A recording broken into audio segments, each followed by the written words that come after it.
Skinnard might be the introduction music here to the next president. Oh, here he is. There he is with his red hat. There he is. There he is. The president-elect is now approaching the podium. And, of course, you can hear the crowd as it roars for President-elect Donald Trump. And his red hat says USA.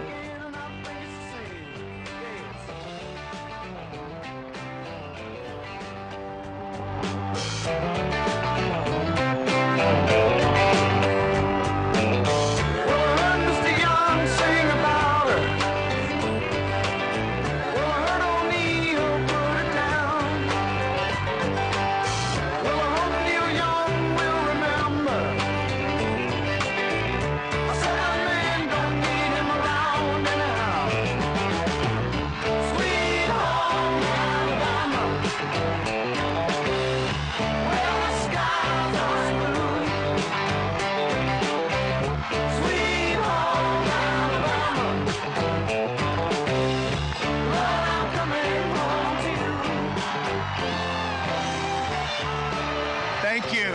Thank you. Thank you very much.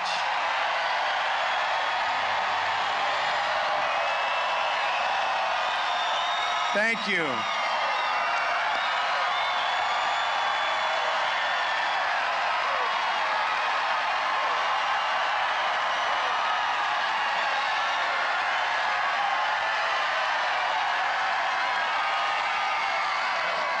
Thank you very much. This is where it all began. Remember that incredible rally we had? And people came out and it was like this. It was packed and incredible. And people said, something's going on there, right? That was the beginning, wasn't it? That was the beginning. And if you remember, even though you don't have to vote for me, maybe 4 years we'll take a look, right? But you know what? I said I'm coming back to see you in Alabama, right? And this is our last rally, our last stop. And I just want to thank the people of Alabama. And I want to start by wishing you a very Merry Christmas. Merry Christmas. But I'm here today for one reason, and that is to thank the incredible people that I recognize. So many of you. I have so many friends from Alabama. But to thank the people of Alabama, we are really the people that love this country. We have so many people that love this country all over. I went to a little victory tour, but really they were thank you tours in Pennsylvania, all over. But this is Alabama, and if you don't mind, we're thanking the people of Alabama, and we're thanking the people of the South, because boy, did we do well. Boy, did we do well in the South. So I don't know if you noticed, I added that on, the people of the South, because I'll tell you, in fact, I said if I lost, I think I'm going to move to Alabama or someplace in the South, because we won. We didn't win like okay here. We won at a record setting. Nobody's ever had the numbers that we had. So I just want to thank you. This is our last stop. And I'll tell you what, there is no better place to celebrate than right here, okay? So thank you. You propelled to victory a grassroots movement, the likes of which the world, frankly, has never seen before. And you know, if I was saying something that was slightly off, these very dishonest people up here, they'd be correcting. They'd be correcting us, right? They'd be correcting us. And because of the weather, by the way, the buses are still pouring in, so I think we shouldn't wait. Do you agree? We're just going to, so they're coming in, and we're just going to wait. You'll explain to them as they walk in, we're having a great time, right? But the incredible patriots in this stadium today defied the pundits, defied the pollsters, and the special interests, and delivered a historic win for the American worker and for the American people, totally. I want to thank So many great people, but having Franklin Graham, who was so instrumental, I tell you, we won so big with evangelical Christians. We won so big. Where is Franklin? He's around. He's right there. What a great, there he is. Look at him. He worked so hard. Thank you, Franklin. Anybody that has anything to do with the great Billy Graham, I love, and that's the son, and that son is great, so thank you.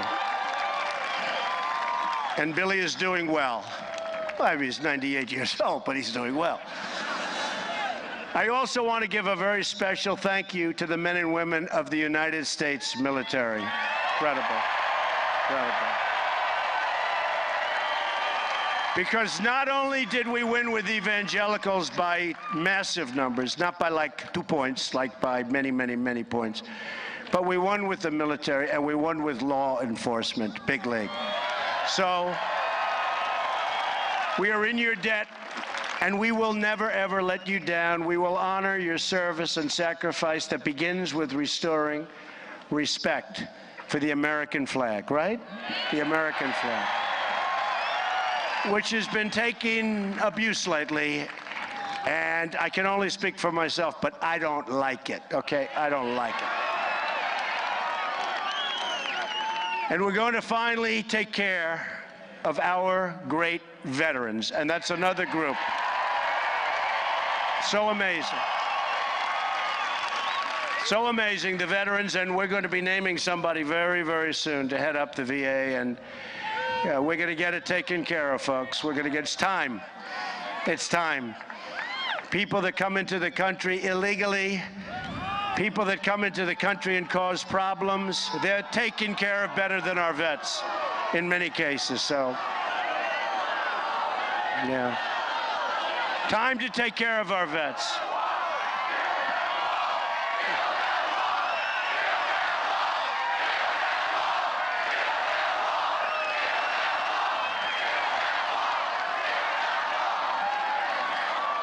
Do not worry.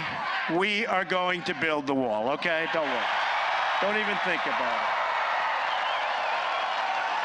We're also going to rebuild our badly depleted military. We have the greatest people on earth. Our military is depleted. But we will be smart with how we spend our money. We're not going to spend $4.2 billion on Air Force One. Is that okay? I mean, we all like beautiful aircraft, but Boeing is going to do a much less expensive job than that. They ordered a new plane. They're in the process. And I said, how are you doing? Well, there's massive cost overruns. I said, no, there's not. There's not going to be cost overruns. So you're going to see it. We got in sort of toward the end, but that's okay. We got in time. We got in time. But no $4.2 billion airplane. America will be a strong nation again, but we will also be a fair and just nation. There is a very, very special guest, okay?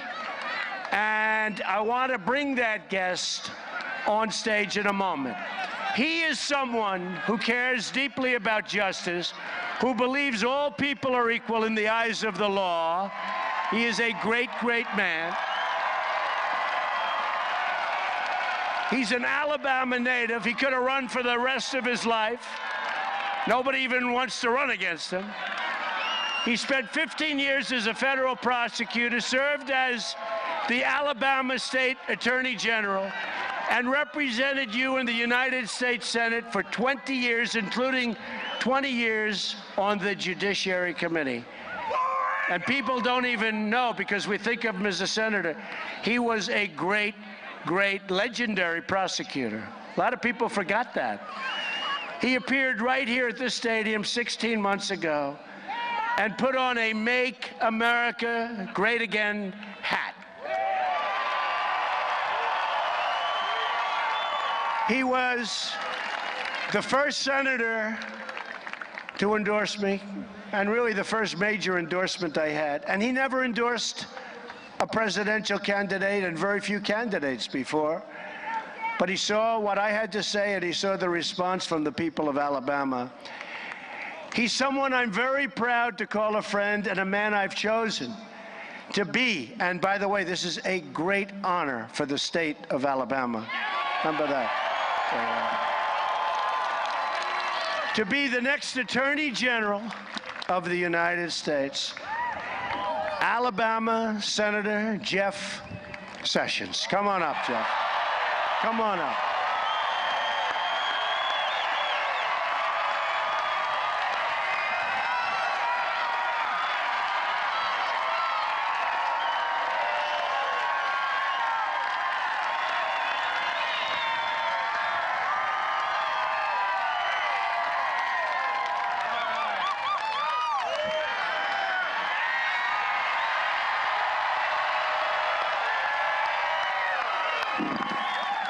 Thank you, Mr. President-elect. What a great honor it is to have you back in my hometown, Mobile, Alabama. I do remember that event 16 months ago. How many of you were here on that day? It was an eye-opening event for the entire world and certainly the United States political establishment.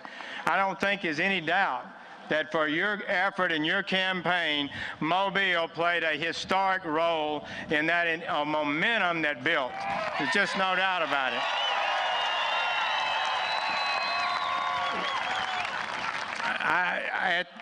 That's, I think, where people begin to see that this was more than a normal campaign, but a movement. And I think the American people have spoken in so many ways in this election.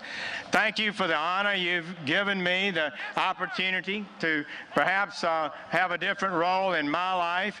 If that would occur, I would give my honest and best effort every single day to make you proud, the American people proud, to serve everybody with equality and justice. But I want to tell you, this country needs hope. They believe that you have the ability to lead us in a new way. I think they're encouraged by the new and fresh cabinet you're assembling, putting people in there that have determination and dedication.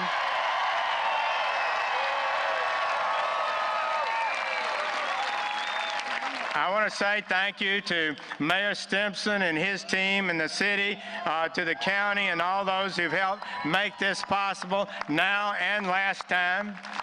There's been a great thing there. So, Mr. President-elect, thank you so much for the opportunity to work with you, the opportunity to see you develop as a candidate, the opportunity to participate in a movement that I believe can help make America great again. God bless you.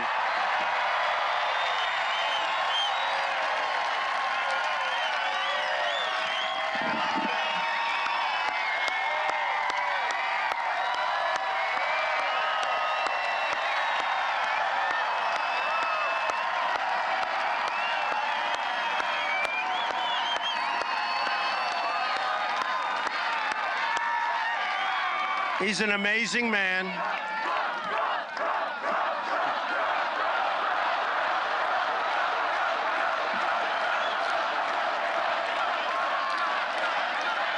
Jeff is an amazing man, and working with him, I know we will make these incredible strides that our country has to make in restoring safety and justice for all of our people. And again, Alabama, I know, because I get so many letters from the people of Alabama and every other form of communication, including tweets. And they are so proud. They are so proud of him, and we're proud of him, so thank you. Thank you, Jeff. Fantastic. So great. You know, Jeff talked a little bit about the election and his endorsement, and I think if you want me to discuss that evening one more time? Because this will be it. Should I? Yes or no? Because I could give you a beautiful, rhetorical, flowing speech, and we can all fall asleep together, right? Or we can discuss it, and this is our last stop, as I said. And I'm really here because I promised you during that wild day that we had in August A long time ago, seems like a long time ago. And just a lot of things came out of that day. It opened up the eyes of the media, even the media that dislikes us all. It opened up, no, but it opened up their eyes. And it began to a certain extent here. It began on June 16th. Remember the escalator, coming down the escalator with Melania. And I talked about crime, I talked about borders, and I talked about trade. Nothing much changed. We just got more severe, and frankly, things got worse. Things got worse, and it made more and more of an impact. So when I announced, we had a big primary. We had a total of 17 people. And I remember they did a report one time, and it was interesting, but they did a report, and it was about 3 or 4 months into the campaign, and they said, Trump has 4 months of experience doing this, and my opponents had 236 years, right? All right. Right? It's 236. In other words, you add up 25 years and 30 years and 20 years, and it's going to start to pour. I will stay out here. To hell with the suit, right? I didn't know it rained in Alabama, but you know, rain is good luck, right? Rain is good luck. So, and I never liked this suit anyway, so we'll throw it away after.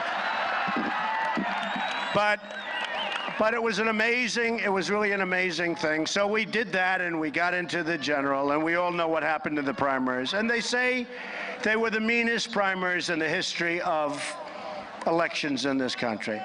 And they were mean, they were nasty. And I generally got good support. Ben Carson and Chris Christie and a lot of other people supported. And ultimately, most of them came around. A few didn't. A few came around right after the election, but you know, that's not quite the same thing. But we started off, and it was amazing because that evening we were set up incorrectly by the media. They all said that Texas was in play. They said Georgia was in play. They said Utah was in play, and they weren't in play. And I never thought they were in play. He shouts out, liars. Only in Alabama can we do that. Liars.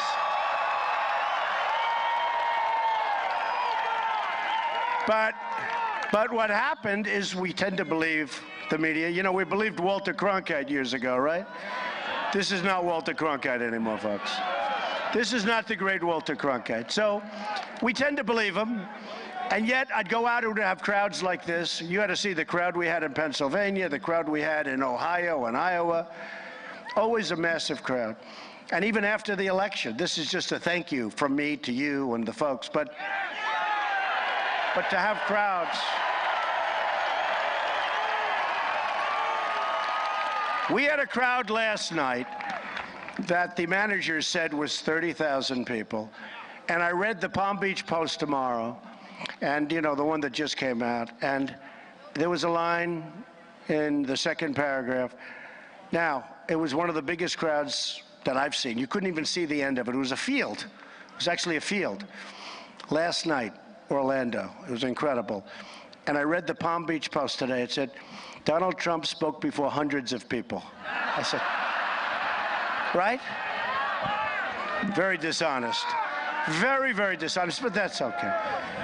Hundreds of people is not 25 or 30,000 people. Do we agree with that? But they know what they're doing. They all know what they're doing, but I guess it didn't work because we're here together, folks, right? The movement. But we've been hearing, and I've been hearing that Texas, and I go to Texas, it would have these massive crowds. We had one crowd in Texas that filled up a stadium. The line was so long, and those are the people that didn't get in. The line was like 30 blocks long and went all the way back to a highway in Houston. And I said, how are we losing Texas, or how are we tied in Texas? Anyway, but they said Texas is in play. That means we're doing badly, right? Because we're supposed to win as Republicans and Georgia. And as soon as the polls open, they go, breaking news. Donald Trump wins the state of Texas, right? Donald Trump wins. This is like immediately. We win Georgia, we won Utah. And did you see my competition in Utah? This guy came out of nowhere. I mean, my wife said, Trust me, he's not doing well. But they had him even with me, and they had me maybe not winning Utah. And by the way, as soon as the real polls came out, we won it in a massive landslide. And that guy, I don't know what he was trying to prove. All we're going to do is lose the United States Supreme Court, potentially. If he, okay, so let's assume the race was closer, because we won by a lot. It wasn't even close. But let's assume we needed Utah, which frankly we thought we needed. We really thought we needed Utah. And let's assume we didn't win Utah. So what does he gain? You know what he gains? I won't say the name of a magazine guy who worked so hard. So many of these people misread us for 2 years. They misread us, and they're still misreading us, and I love it. I love it. They are still misreading us. So we won them. But then Ohio came in, and we were almost 10 points up in Ohio. We were 10 points, more than 10 points up in Iowa. And Iowa, you never win like that, the Republicans certainly. And so we won them by big numbers. And then we came down to Florida, and Florida was even. Florida was even that whole night. The big, big, beautiful state. I love Florida. And it's even. And then all of a sudden, we hadn't hit the Panhandle, right? Anybody live in the Panhandle?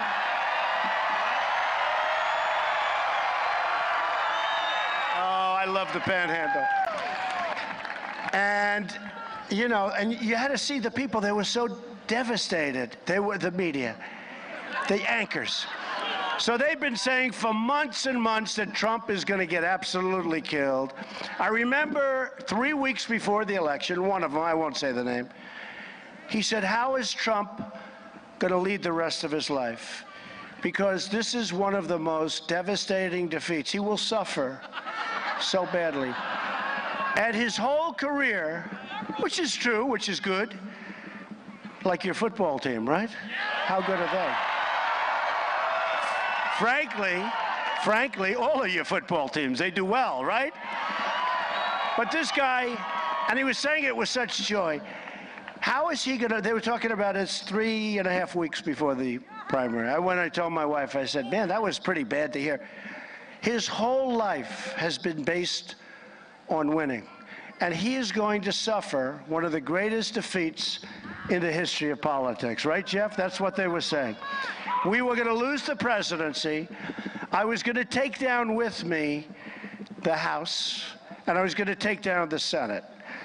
And it was going to go down as the single greatest defeat in the history of politics. And 3 weeks later, we had the single greatest victory in the history of politics. That's what they say.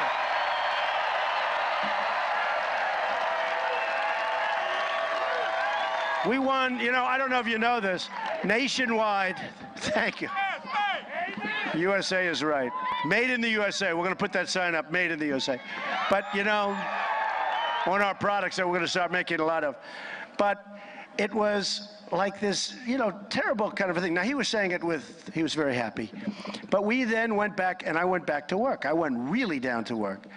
And I didn't do interviews. All I did is stuff like this, the rallies. And I didn't want to do interviews because they'd cut your sentence off, they'd cut it in half.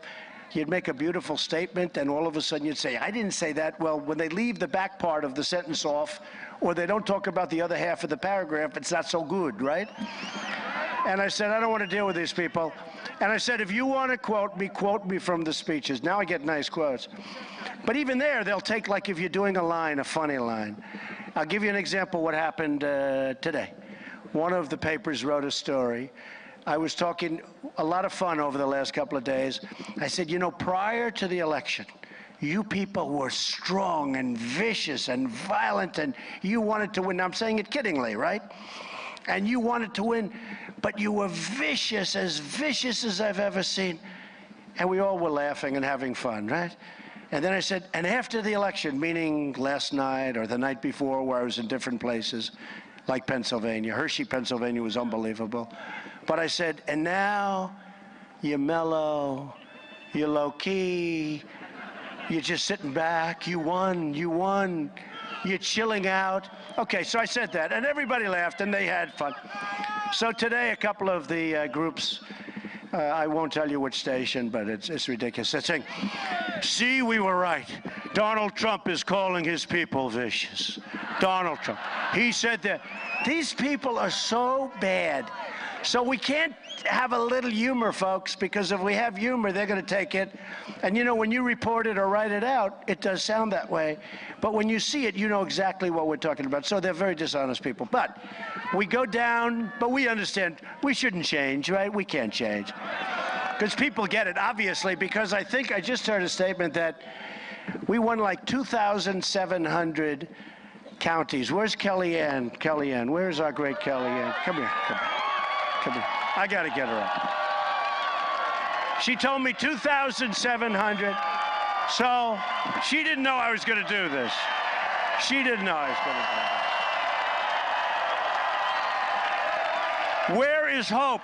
Where is Hope? Hope, get up here, Hope. Hope, get up here. She's always on the phone talking to the reporters, trying to get the reporters to straighten out their dishonest stories. Hope and Kellyanne. So Kellyanne, and you've seen her, has anyone like, you know, like how about every day seen her on television, right? So in the history of politics of this country, she is the first campaign manager to ever win as a female. And she did a fantastic job. Kellyanne, tell them about the counties. Go ahead. Oh, okay. Hi again. So, your president-elect Donald Trump won over 2,600 counties. It's huge. He also won 31 of the 50 states, 306 electoral votes. And had any of those graphics on TV, sir, said road to the popular vote, we would have been in California and Illinois and New York, and we would have won the popular vote. But every graph has said road to 270, so we figured we'll get 306 just to have a little cushion.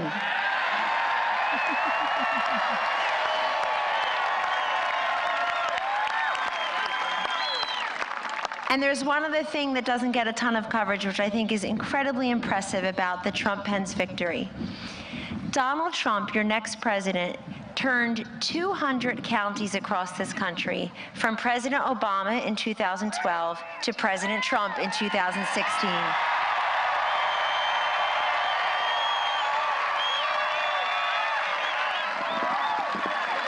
Now, Hope Hicks is a tremendously talented person. She started off with us right from day one. She used to be in my real estate company. I said, what do you know about politics? She said, absolutely nothing. I say, congratulations, you're into the world of politics, right? She knew nothing. And she was there the first day, and she was fantastic. And I just say a couple of words, Hope. You know, she's a little shy, but that's okay, because she is really, really talented. Hope, say a couple of words. Hi. Merry Christmas, everyone. And thank you, Donald Trump. Great job, honey.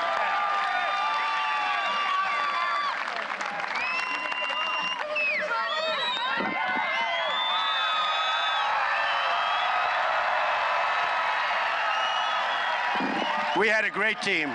We had a great team.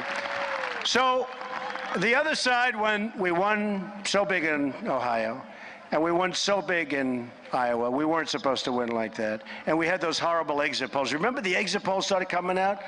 And everybody in this, you know, they did that to depress the vote. Because in places like California and other places, you know, they see it because there's a 3-hour gap. And they say, I love Trump, but I'm not going to waste my time. Because these exit polls came out, and my daughter and her husband Jared called up, Ivanka and Jared, and they said, Dad, it's looking really bad. I said, what's looking bad? It can't. I just left Michigan. I started speaking almost at 1 o'clock in the morning on election day. We had 31,000 people, inside and out. And I said, what's looking bad? And she said, those exit polls are just horrible. And it's not looking good. So I went to my wife. I said, you know what? I don't feel badly about this because I worked as hard as you can work. Don't forget, that last month, I did 2 and 3 speeches a day like this, big crowds. And I don't know, maybe I'm wrong about it. Maybe I'm wrong about it. Maybe you should say I didn't work hard and therefore I lost. You could use it, but I really did. I worked as much as you could possibly physically do. I don't think anyone's ever, I don't think anybody, and they've written this, I don't think anybody has ever worked harder in the last month of a presidential campaign than I did. Nobody. And I covered 17 states, and I went to Maine. I needed one because they all said, you cannot get to 270, right? Remember? Or they'd say it a little different. They'd say, there is no path to 270 for Donald Trump. He will not win the election. So I said, I'll get to 270. I'm going to go to Maine 2, which is 1. Okay, it's got a half. It's called Maine 2. And I went there. I got it, too, by the way. I got that one vote. So, right? I got it. I got that one vote. But I went to Maine. That's the beauty of this electoral system. You know, the other, if you go with, like, the popular vote, I'd go New York State, California, back, forth, back. It would be much easier. The problem is every other place, you'd stop in Florida, you'd stop in Texas, you wouldn't see any place else. It would be so much easier.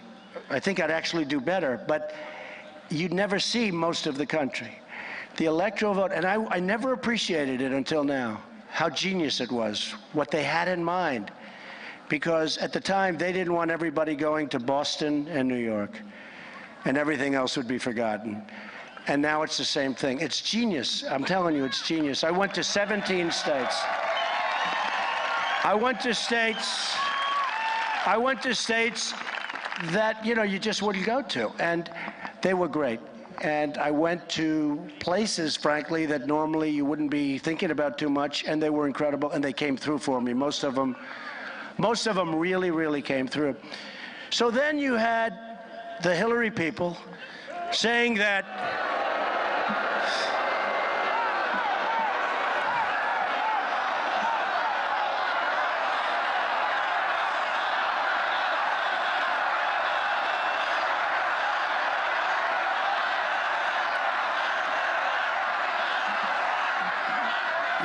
we won. Let's see.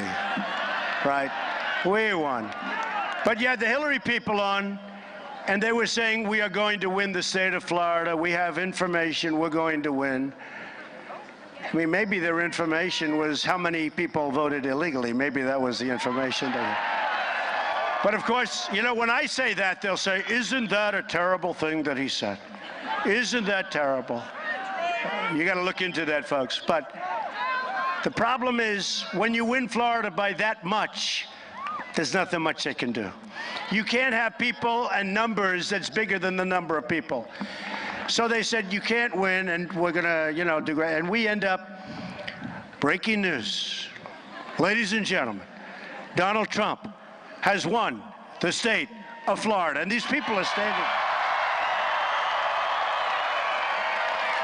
I remember they had one guy, I guess he was mid-level, and he was saying, we're going to win the state of Florida. He's representing her. We're going to win the state of Florida. We're going to win North Carolina, but Florida is really looking strong.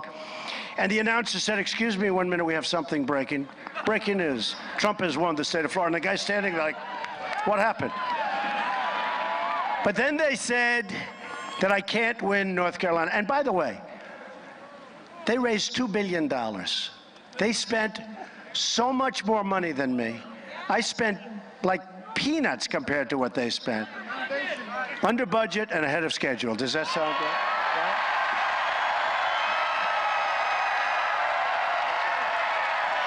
Yeah? Under budget and ahead of schedule. Like we're going to have our roads built and our planes built. And our F-35 is one of the most expensive. Now, we're going to straighten things out, but under budget. So what happens, you know, in the old days, you have some people here that will tell you, when you spend less money and win, that's much.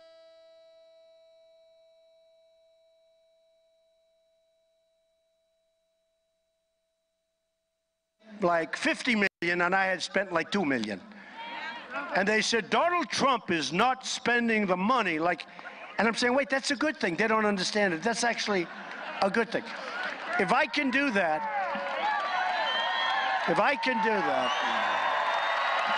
it's a good thing. I remember in the primary in New Hampshire, I love New Hampshire, and in New Hampshire, I spent a tiny amount, almost nothing. And another person, so I can't say anymore because they're all friends of mine now, but I won't.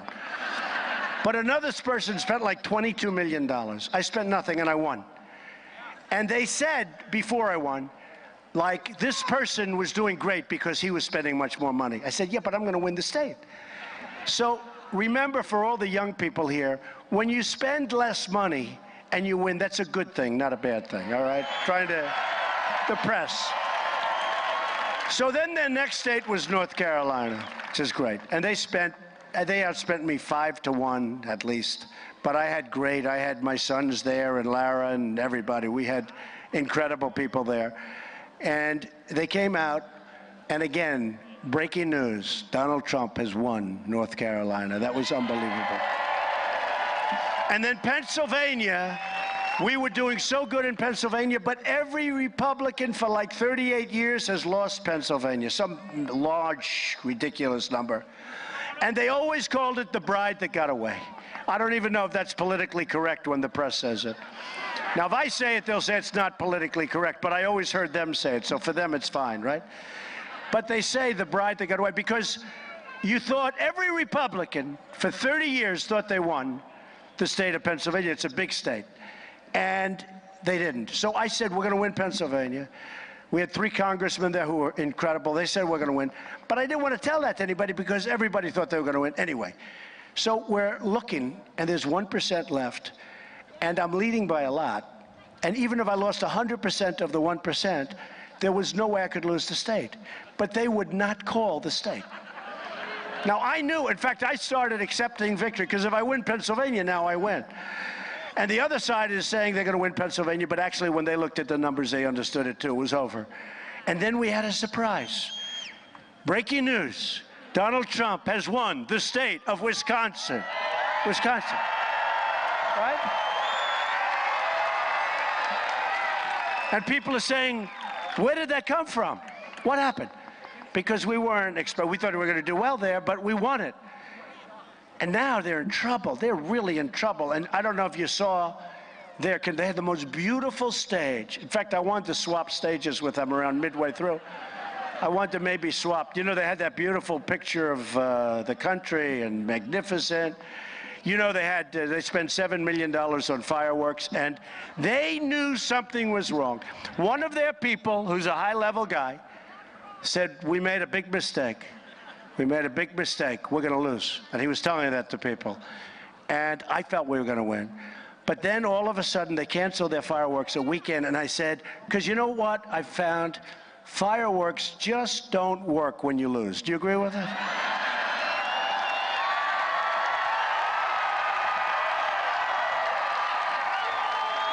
Did you ever see one of your football teams, when they lose, have fireworks in the stadium? No.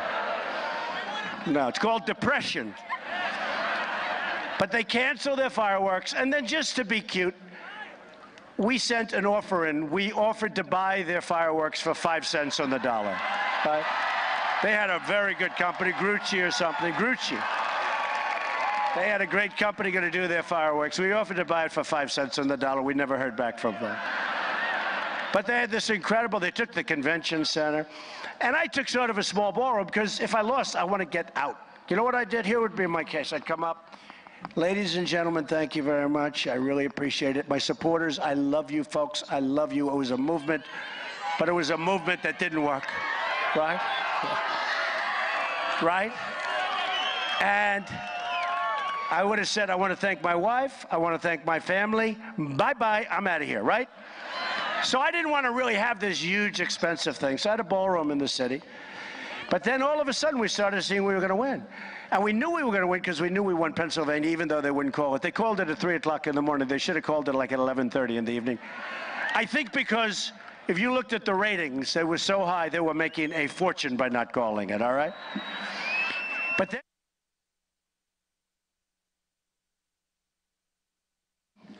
everyone said, oh. And then they started having the cameras, and then, I said it last night, he had one guy who's really good. I mean, he's really good on the maps, right? You know who I'm talking about. And that map was so red, it was so unbelievable. That map that, you know, they used to show it, and it was really depressing. Everything was blue, blue, blue. They had the blue wall. Remember the blue wall? That was unbreakable. Boy, did we shatter that wall, right? We shattered that wall. That wall was shattered. That wall will never be the same. So we broke the wall. So now we won Wisconsin. Now we won Michigan. And I'll never forget the guy. He was devastated. This was not in his play. He never even thought of this. And his hand is like quivering, you know, because he puts it on the map and the map turns red. Donald Trump has won the state of Wisconsin. Oh, no. Donald Trump goes, oh, no, no. Please check this, please check this. Donald Trump has won the state of Michigan. And it's very unfair to the people of Pennsylvania. They never got the glory. It's like the guy that, you know, could rush for 1 yard and get the glory for it. They didn't get the glory. But we love our people in Pennsylvania because they were there for us, right? So now he goes. Because they've been saying there was no way to get to 270, right? Remember? There is no path to 270. And the most they could get me to was 269. Remember that? 269. I never once got above, in their minds, 269. They get paid a lot of money. They don't know what the hell they're talking about, folks, I'll tell you.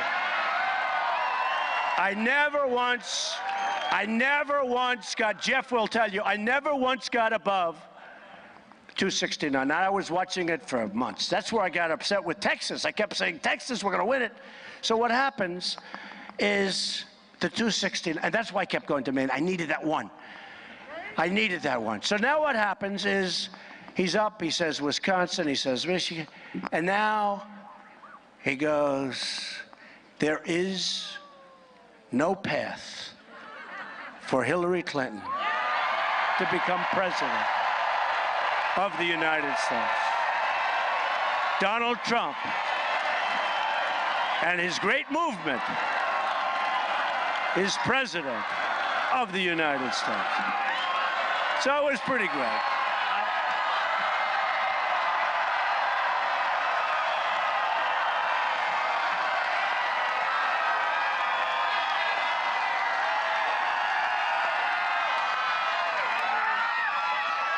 It was pretty good. And some sportscasters, really good ones at ESPN, said that's as good as it gets in terms of, they called it entertainment. And it is a little entertainment, but in another way it's not, because we're going to get to work. And now, in a certain way, the hard work begins. And we're going to make great trade deals. And we're going to make you so happy and so proud. And Jeff Sessions is going to make you so happy and so proud.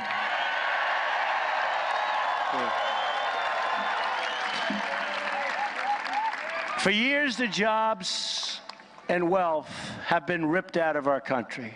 Foreign powers have gotten rich, bleeding America dry. And not a lot of people know it better than the people of Alabama and the people of the South in general, because you know what's happened.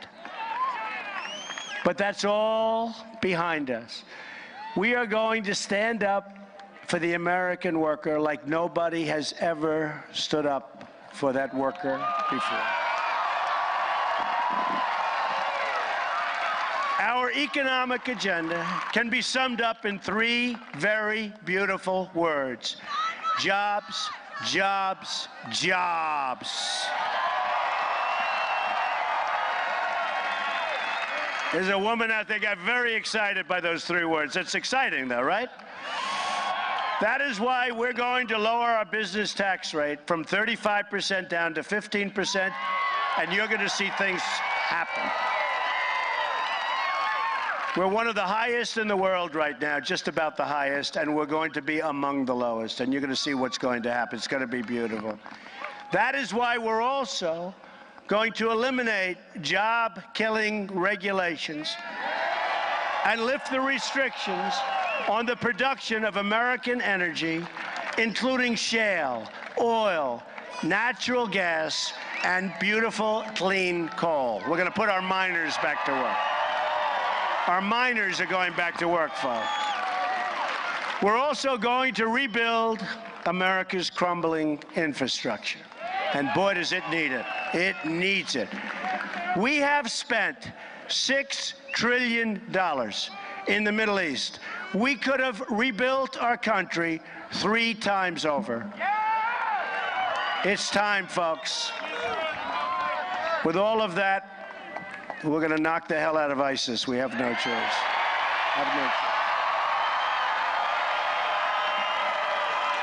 I'm asking Congress to support the construction of new roads, bridges, airports, tunnels, and railways all across this nation. And we will put our people back to work. It's time to help get Americans off welfare and back into the labor market, rebuilding this country with American hands by American workers. My administration will follow.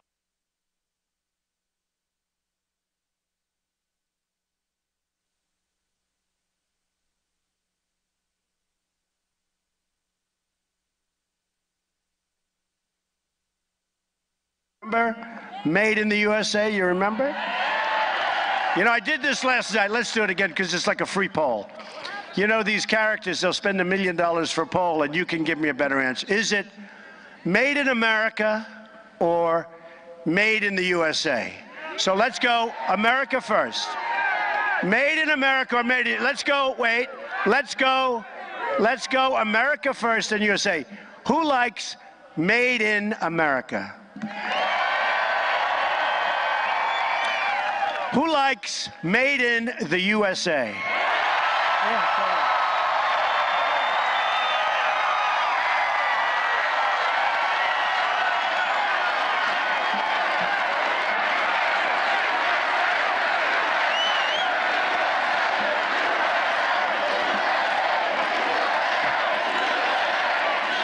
Okay.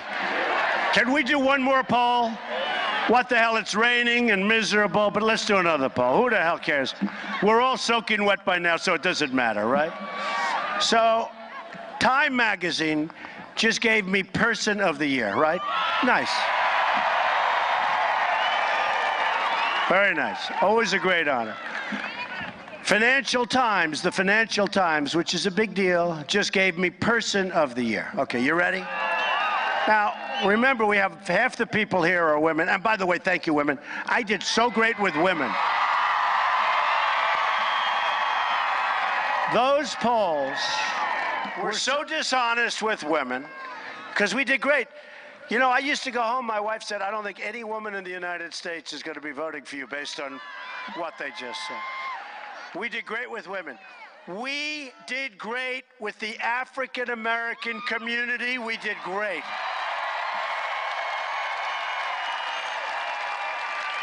Remember, I said, inner cities, I said, what the hell do you have to lose? And they agreed. It's terrible what's going on. We did great with African Americans. We did great with Hispanics. You know, I'm saying we're going to build a wall, but they want it also. They want their jobs protected.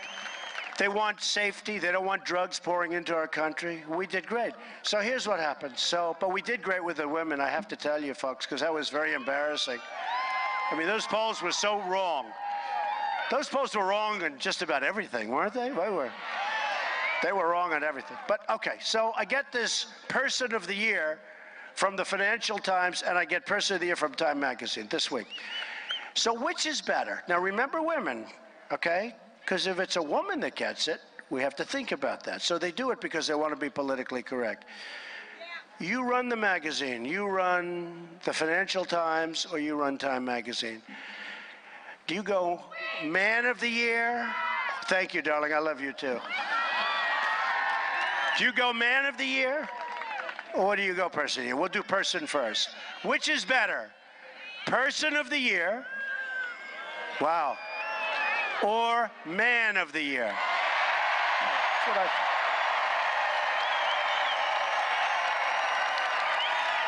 That's what I think. And it's pretty simple. If it's a woman, you go Woman of the Year, right? Right? You know, right? They're all saying yes. So anyway, so we had a lot of fun. We've done well. At the center of our agenda is fixing our absolutely terrible trade deals. America is now running, listen to this, nearly $800 billion in annual trade deficits. I asked John Arrigo, the great car dealer, one of the biggest in the country, do you think you could negotiate, John, a slightly better deal than that? So we do all this work with trade, and we're losing, or we have a deficit of over almost $800 billion a year. It's almost like, what are we doing? Who are the people that negotiate these deals? And there's almost no country that we do well with. I mean, we have bad deals every country. That is going to change fast. Is that right, Mr. Arrigo? Go buy an Arrigo car. Our country has lost 1/3 of its manufacturing jobs since NAFTA, 1/3. And here's one, when I first saw this, and I can say it because this is the last time I'll be speaking at a rally for maybe a while, you know? They're saying, as president, he shouldn't be doing rallies, but I think we should, right? Yeah. We've done everything else the opposite. Well, no, this is the way you get an honest word out, because you can't give it to them because they're so dishonest. They had a clown today. I didn't see it. I didn't read it, but I heard about it. They had a clown today in the failing New York Times who said that I wanted to have another World Trade Center catastrophe because it's good for my base. Can you believe this? No, think of it. Think of it. What kind of a demented person would say that? No, think of it. Thousands of people killed. They said that I wanted to have another catastrophe like that because it's good for my base.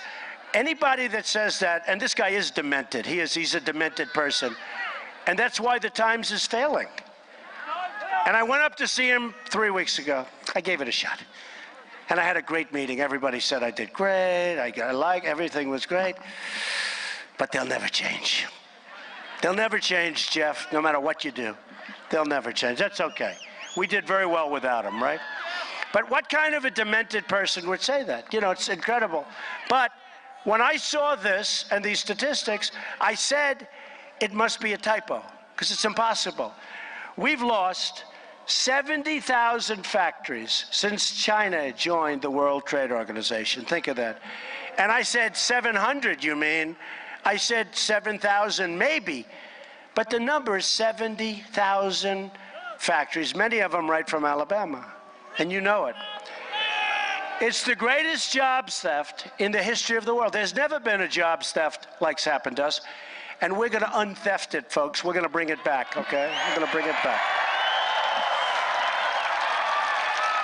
And we're not going to be taken advantage of anymore by all these foreign countries. We are going to have a very new policy for a long time. It hasn't been this way. It's called America First. It's now America First. And if a company wants to fire their workers, leave the great state of Alabama or another state for another country, and then ship their new products right back into our country through a very strong border, by the way, there will be consequences. Right now, they can do that, make the product, bring it in for nothing. You saw what we did with Carrier air conditioner. And go buy Carrier. Go buy Carrier because they were great. We have really thousands of people, if you look at it from a family standpoint, are going to have a great Christmas in Indiana. But we have many of those things happening, many, many, many. Because if they want to do that, we're going to impose a 35% tax on those products coming into our country. And you know what? They're not going to move. They're not going to move. Now, why didn't you politicians do this 15 years ago? Because either they're not smart, or, and a lot of people don't even understand it, and they always talk about free trade. I want fair trade. I don't want free. I want fair. I love free trade, but I want fair trade. And if they don't do, then we don't do. But it's now 35% tax for a company. So all these companies that think they're going to get rich by firing thousands and thousands of workers in our country, I hope they get rich. But you know what? We're going to get rich, too, because we're going to impose a very large tax on those companies. And we're going to write up that legislation very soon. And when they leave, there are going to be consequences. And you know what's going to happen, though, honestly? They're not going to leave. Not going to work. The model no longer works. The politicians got taken care of by campaign contributions or something else. If it's something else, Jeff Sessions will catch them, right? He will. He will catch them. Oh, I wouldn't want to be them. But their politicians got taken care of by campaign contributions or whatever, because it's incredible that we've lost so much. But to be a rich nation, and we are going to be a rich nation again, we also have to be a safe nation. The murder rate has experienced its largest increase in our country in 45 years. Think of it, the murder rate.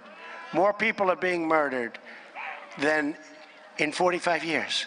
And the press never tells you that. Do they ever write that? No.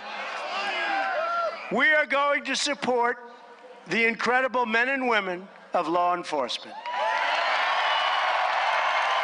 And we are going to bring this terrible crime wave to a very rapid end. One of the greatest public safety threats remains open borders. I always say, there goes your business, there goes your country. You know, Abraham Lincoln, Thomas Jefferson, George Washington, they all believed in strong borders. We don't. We fight for countries that most of you have never even heard of before, so they have borders. And yet we don't protect our own borders.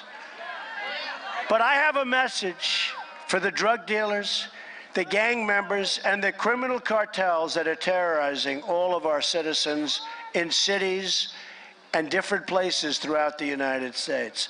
And the message is that your days are numbered. We're getting you out. We're getting you out. We will build a great wall, and we will stop illegal immigration for good, and we will have doors in that wall. And people will come into that wall, and they'll come through that wall by the tens of thousands. But they're coming in legally. Coming in legally.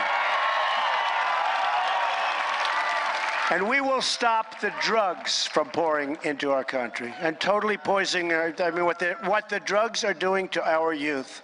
And you have a big problem here, but every state has a big problem. Our youth, and more than our youth. But you see it with our youth, and it's astronomical numbers like never before.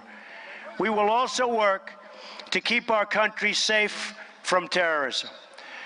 We've seen Islamic terror attacks from Paris to Belgium to Orlando to San Bernardino to the World Trade Center. To the World Trade Center. Think of that. One attack after another after another. So let me state this as clearly as it can be stated. I am going to keep radical Islamic terrorists the hell out of our country.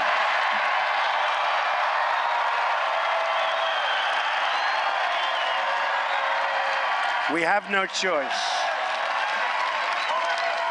That includes suspending immigration from regions where it cannot be safely processed or vetted, and I use the term extreme vetting. Is that okay? Extreme vetting.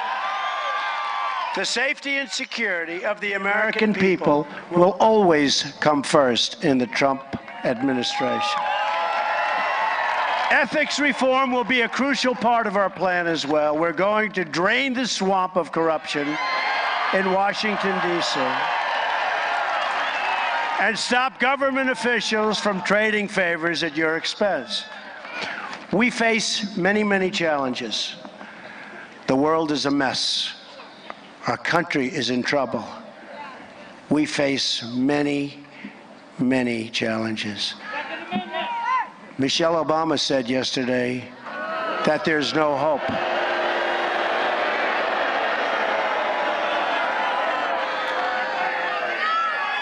But I assume she was talking about the past, not the future, because I'm telling you, We have tremendous hope, and we have tremendous promise and tremendous potential.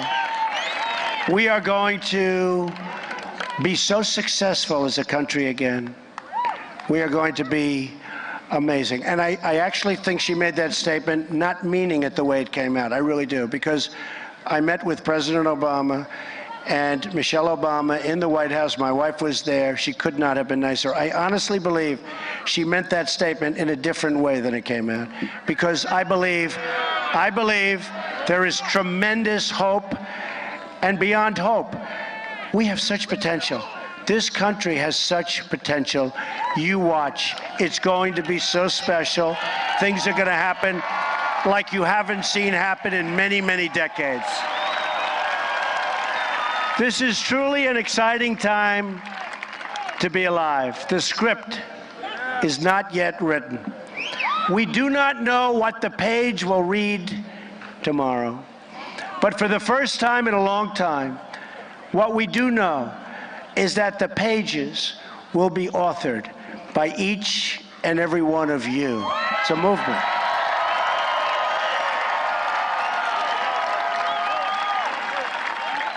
Don't forget, they didn't know you existed until Election Day. Then they said, where the hell did all those people come from, right? Where did they come from? They came in by the millions and millions and millions, set records in many areas, set records here.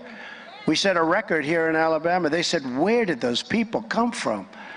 And now they're going to work really hard over the next 4 years. But if we want to go for another 4 years, I think we're going to make it. Do you agree?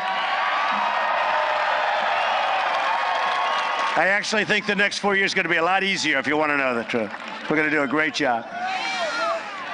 You, the American people, will now again be in charge. Your voice, your desires, your hopes, your aspirations will never again fall on deaf ears. Never again. The forgotten men and women of this country, and they were forgotten. By the way, you're not forgotten any longer.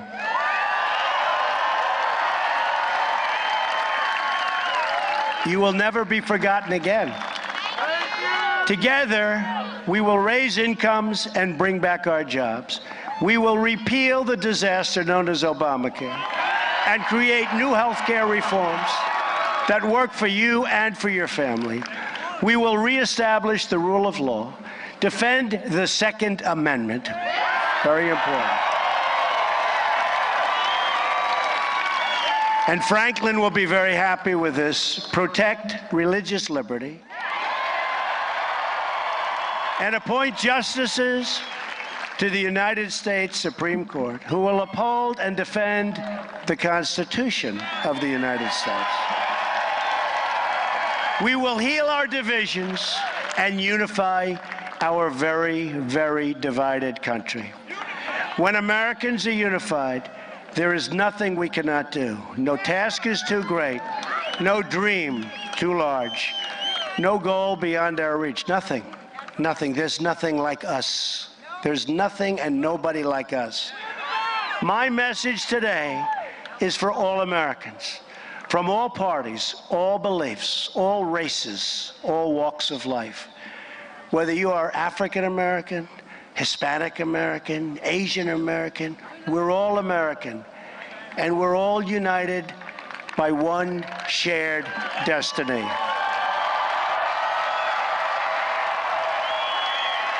So I'm asking everyone to join this incredible movement.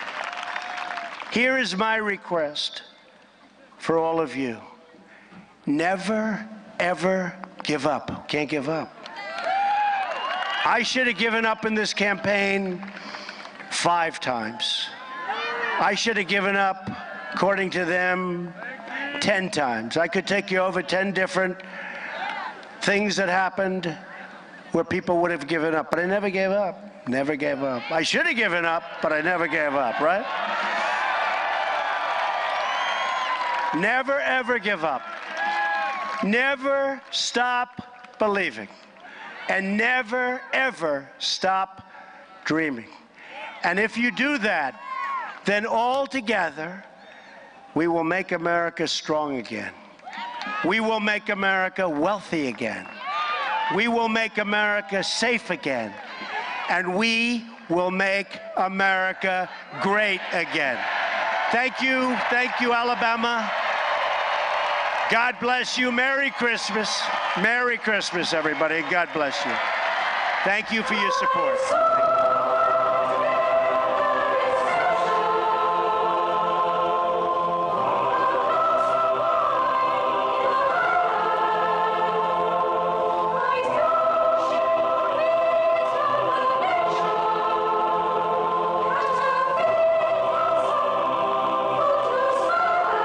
Donald Trump.